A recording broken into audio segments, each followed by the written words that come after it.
نەمران لێ مارتنیەگە باڵێزی ئەڵمانیا باسی لەو تاوانانە کرد کە دەرەحەق بە گەلی کورد و بارزانیەکان کراون بەتایبەت کە ئەمفاکردنی 8,000 بارزانانی هەروەها باسی لەو کردوانە کرد کە دژ بە کورد کراون وەڕاوتی لە کاتی هاتنم بۆ ئێرۆبینینی ئێرە بۆم دەرکەوت ئێرە کە چەند سروشتێکی جوانی هەیە وە تەنها جوانینی ئەم جوانێ دەکرێت بکرێتە فاکتەرێکی گرنگی گەشت و گوزاری و هەروەها بازرگانی و ئابووری. بەڵێ ئەمڕۆ کۆبنەوەی پەرلەمانی کوردستان هەبوو سەبارەت بە راپۆرتی لیژنەکان لەبارەی ئاودانکردنەوە و بەرهێنان بۆ مەبەستە بەڕێز بەهجەت عەلی جێگی سەرۆکی لیژنەی ئاودانکردنەوە بەرهێنان لە پەرلەمانی کوردستان لێەوە لەگەڵماندایە. بەڕێز بەهجەت عەلی ئەم کاتتان باش. کۆبنەوەکەی ئەمڕۆی پەرلەمانی کوردستان چۆن بوو؟ گفتوگۆتان لەگەڵ وەزیر چ وەڵامیکی هەبوو بۆ ڕەخنە و پێشنیار و ئەوانەی ئێوە پێتان ڕاگەیاند؟ زۆر سپاس ئەفدەمەوە هەمی بینەرێت کوردستان 24 باش بێتن دیف داخوازە لیژنا ئاوادانکردنەوە بەرهێنانە ئەڤروکە بە ڕێز وەزیری ئاوادانکردنێ میێڤانداریە ویا هاتیەکردن جەلسەکە پەرلەمانی سەر بۆ دوو تەوەری سەرێکی یەک تەوەری پرۆژێت ڕێگاوبانە هەر بگرەش پرە و تونێلە و هێلا شەمەندەفڕێ و جوت سایدێت ناوبەرە هەمی شار و شارچکە تەرێما کوردستانê تەوەری دوێل سەر یەکێت ئاکنجیبوونێ بوون کە دیف یاسا ژمارە 16 ساڵە 2011 هاتینە ئەنجامدان و کار کەفتینە حتان و کەماینە ڕاوستان. بەڵێ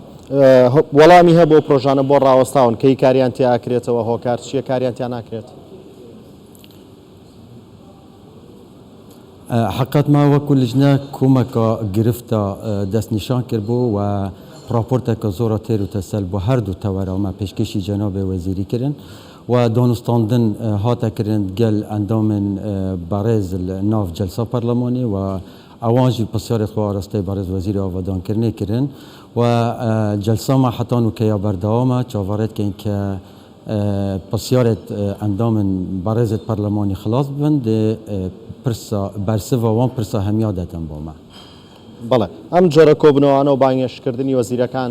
تا چەند گرنگە بۆی لە نزیکەوە لەگەڵ پەرلەمان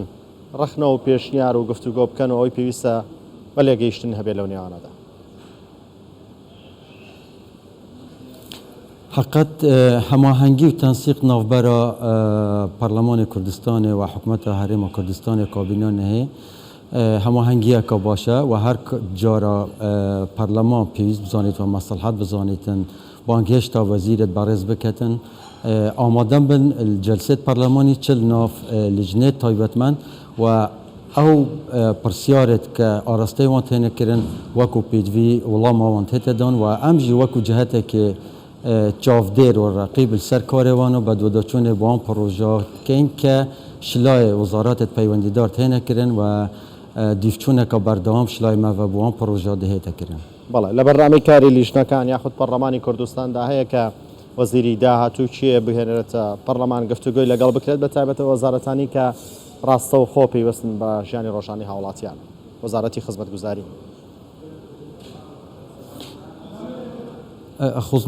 خزمەتگوزاری ئێکش ئەولەویاتت کارێ کابینانە هەیە حکوومەتە هەرێما کوردستانەیە کە بشێتن ماوەی کابینا خۆدا ئەوان بەڵێنێت جەدوەلێ کارێوانە وەکو کارنامە حکوومەتێ ناف پرۆسا 4 ساڵێت خۆیت ڕێڤەبرنا حکومداریە و دەسەڵاتداریەدا ئەوان خزمەتگوزاریە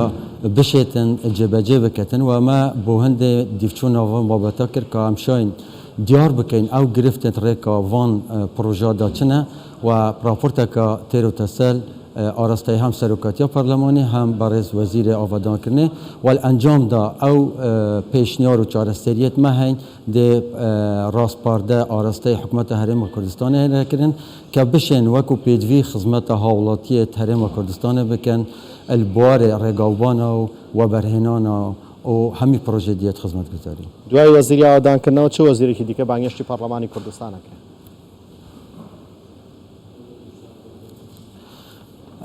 ما وەکو لیژنا تایبەتمەند دیف مادە 42 پەیرەوێ ناوخۆی پەرلەمانی کوردستانê داخوازا کری که برای سروک دسته و برهنانه بانگهشتی لجنه تایبەتمەند پارلمانی کوردستان بهتر کردن بو هند رون کردنویت پیدوی بدتن سر درست کردن وان 20,000 یکیت نشته جبونه کانده چه میکانیزم و کنگی و بوکه و دچاوه هنه دابش کردن سر و تخاگرین که برای سروک وزیران کاغ مسرور بارزانی گرینگیه که تایبەت پیدای ناف جواکی مده اوجی تخا هجارو کم درامتانه بەڵێ تا ئێستا حکوومەتی زانیارێکی